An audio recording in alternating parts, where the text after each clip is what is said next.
Hi, welcome to part 1 of an exciting video series on creating your very own budget-friendly robot. The type of robot we'll be making is an autonomous mobile robot, or AMR, built to move autonomously, meaning to move by itself, while avoiding collisions with objects or walls. The robot will use input from an inexpensive ultrasonic sensor in order to achieve this. In this episode, I will show you how to kickstart your robot building journey by taking a look at the main parts and components you will need. Let's take a look at what we've got on our robot building menu. First up, we've got our main wheels. I will simply be using these large plastic lids. You might have something similar at home, but even if you don't, you should be able to find plastic jars with similar lids in your local store. You might actually have wheels off an old toy, or you could make wheels out of anything that is circular in shape, provided they are not too heavy. The diameter of my wheels, the lids, measures at around 114 millimeters, or approximately 4.5 inches. You might have problems with the robot wheels slipping on the floor, especially a wooden floor, so I have some wide rubber bands to attach around the circumference of each wheel, which should give the wheel some grip. And we've got some small inexpensive caster wheels to assist the movement of the robot, which should also be easily obtainable. We've got these high-tech HS311 servos modified to rotate continuously.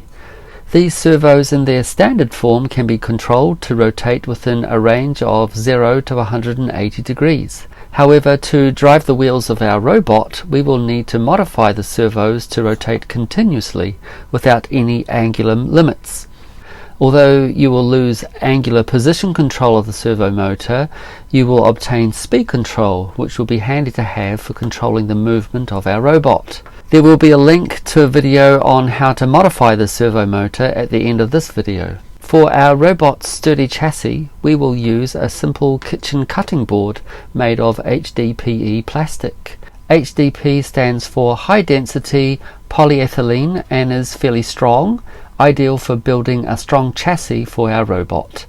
However, the main disadvantage with HDPE is that it cannot be glued unless you use a special, probably rather expensive cement that works on HDPE. I think it's probably best to rely on nuts and bolts to join pieces of HDPE together. Also, if you design your robot in advance using Fusion 360, you should be able to reduce the number of pieces of the chassis and therefore reducing the number of joins that you need to bolt together.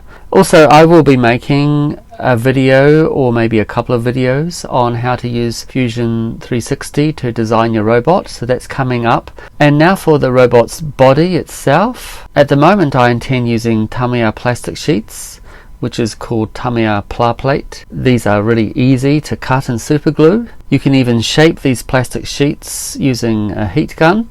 However, upon completing the construction of the body, we will probably need to use screws to screw the body onto the HDPE chassis. Also, since we will be utilizing a chassis design, you can use any light material you want for the body actually, even cardboard. Of course, we can't forget the brains of our operation, the Arduino Uno Microcontroller board.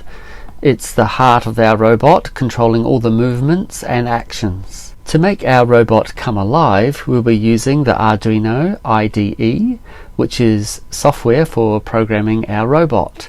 If you have no or little experience with programming, don't worry, I'll teach you the necessary Arduino code to operate the robot. Providing power to our Arduino is a 9-volt battery, and we will need a snap-on connector like this.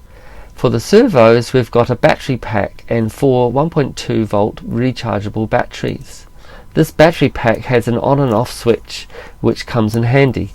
Without an on and off switch, the robot would start operating as soon as you download the code to the Arduino board. To enable the robot to measure distances from objects or walls that the robot needs to avoid colliding into, we will use this ultrasonic sensor.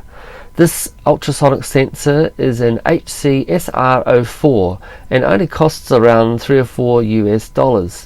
We will also use this SG90 micro servo to rotate the ultra sensor to help the robot to navigate. Please note that this micro servo is unmodified. I might use a breadboard for testing, but for the robot itself we will use this component PC board. I also intend using these pins, which you can break up or cut into single pairs or sets of 3 or more to be soldered to the PC board. And I have dozens of different size connectors into which various colored wires like these ones can be attached, and these connectors can be nicely connected onto the pins on the PC board. I prefer to use connectors and pins for the circuitry to give it a more professional look, and also they achieve more reliable connections too. I don't think that is a complete list, but I have mentioned most of the components we will need for our autonomous mobile robot project, certainly enough to get started, and I've mentioned all of the most expensive items. The most expensive components are the Arduino board, approximately maybe $20 to $30, the rechargeable batteries, which costs around about $14 US, and the servo motors, which would be about $15 each or thereabouts. I have included a list of all the components I've mentioned in the video description. In part 2 we will design the circuit for this robot. If the link for part 2 is not shown here, I might not have uploaded part 2 yet, but please check the description for further details on my latest uploading schedule.